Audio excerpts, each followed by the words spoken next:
AIBE-20 exam में bare act से उत्तर कैसे ढूंढें के विषय पर हुआ महत्वपूर्ण सेमिनार। इंदौर अभिभाषक संघ ने रेखा LLB पास कर चुके विद्यार्थियों के लिए व्याख्यान।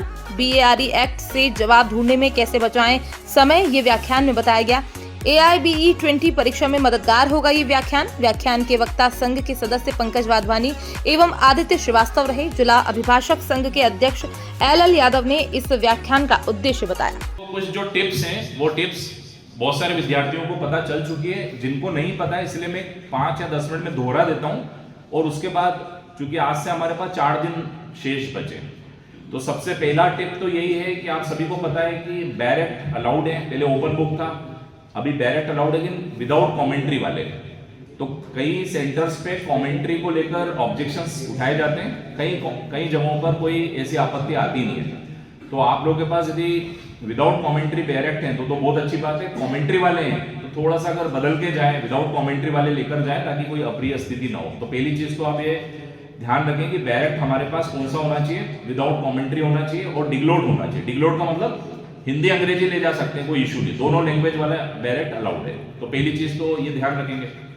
दूसरा विषय आप काउंट करेंगे तो लगभग 22 से ज्यादा विषय हैं, लेकिन 8 विषय ऐसे हैं जो आपके 70 मार्क्स बनाते हैं। वो कौन से 8 विषय हैं? उन 8 विषयों को भी अभी आखिरी के 4 दिन फोकस करेंगे तो हमारा काम हो जाएगा। वो कौन कौन से विषय हैं? तो 3 तो जो नए क्रिमिनल लॉज हैं जिन्होंने IPC, CRPC और एविडेंस को दूर किया, उन तीनों कानूनों का नाम BNS, BNSS और BSS। ये 3 मिला के कितने हो गए? 10, 8, 8 यानी 26 मार्क्स आपके ये 3 लॉस बना रहे हैं। 26 मार्क्स। इसमें कॉन्स्टिट्यूशन जोड़ दो तो 36 मार्क्स में पहुंच जाती है गाड़ी। कॉन्स्टिट्यूशन जोड़ दे तो कितने पहुंच जा रही है?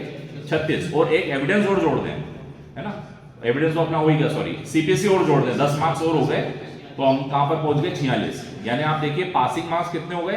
3 वो कानून और 2 कानून, मतलब 5 कानून मिलकर पासिंग मार्क्स के बाहर आ रहे हैं। लेकिन हम लोग बाउंड्री पे नहीं खेलें। हम लोगों को क्या करना है, हमारा सिक्सर ऐसा होना चाहिए कि ना बाउंड्री पे कैच नहीं होना है अपने को, है ना। तो हमारा थोड़ा सा जोर लगाना है और उसके लिए 2-3 सब्जेक्ट्स और हैं। फैमिली लॉ, जिसको अपन हिंदू लॉ मुस्लिम बोलेंगे, वो 8 मार्क्स का वो भी है।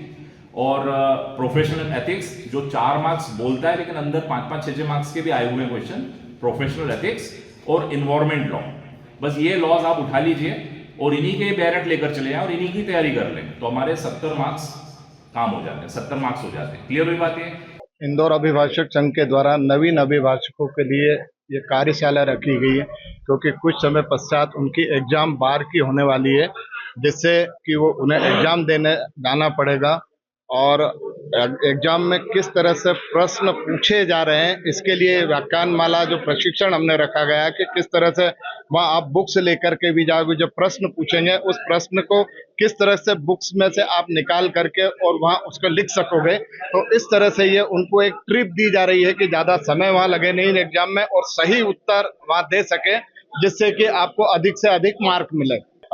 इस अभ्यासशाला में हमने पंकज वाधवानी जी और आदित्य श्रीवास्तव जी दोनों ये व्याख्यान दे रहे हैं और नए अभिभाषकों को ये टीचिंग करके वो सब समझा रहे हैं कि किस तरह से प्रश्न पूछे जाएंगे और किस तरह से उसका आंसर लिखना है। मुझे लगता है कि जिस तरह से, क्योंकि मैं 2 दिन पहले भी जिस तरह से व्याख्यानमाला एक और उनके द्वारा की जा रही थी वो सुना, तो उससे मुझे ऐसा लगता है कि ये करीब करीब ये 95% रिजल्ट अच्छा आएगा, क्योंकि बच्चों ने अपने हिसाब से मेहनत की और जिस तरह से अब ट्रिप दी जा रही है वो ट्रिप के अनुसार यदि वो वहाँ एग्जाम में अपीयरेंस देंगे और वहाँ लिखेंगे तो निश्चित ही कि रिजल्ट 95% से ऊपर एबो रहेगा।